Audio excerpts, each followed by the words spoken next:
తండ్రి సంపాదనలో బ్రతకాలనుకుంటే అది అవమానం, అది కష్టమే. నువ్వు సంపాదించాలనుకున్నా కష్టపడాలి, అది కష్టమే. పెళ్లి చేసుకుంటే ఖచ్చితంగా గొడవలు వస్తాయి, అది కష్టమే. పెళ్ళే వద్దురా అనుకుంటే ఒంటరితనం భరించలేవు, అది కష్టమే. ఒళ్ళు ఫిట్గా ఉంచుకోవాలంటే జిమ్కి వెళ్ళి వర్కౌట్లు చేయాలి, అది కష్టమే.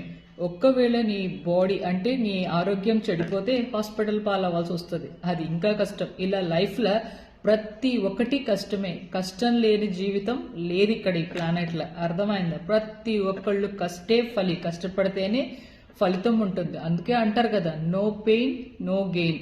మీరు అనొచ్చు, మేము ఎంత కష్టపడినా ఎంత ఎఫోర్ట్స్ పెట్టినా మాకు ఏమీ ఫలితం లేదు లిఖిమా అని. మీ పని మీరు చేసుకుంటూ వెళ్ళిపోండి, universe will pay back to you at right time. ఓకేనా?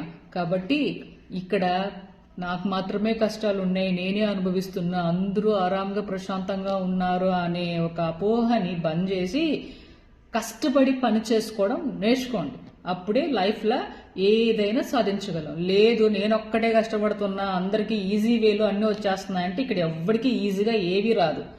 నువ్వు ఎఫోర్ట్స్ పెడితేనే దానికి ఫలితం దొరుకుతుంది. నో పెయిన్ నో గెయిన్, కష్టే ఫలి అనేది మర్చిపోకండి బంగారాలు. ఓకేనా? Love and light to you. By by, take care.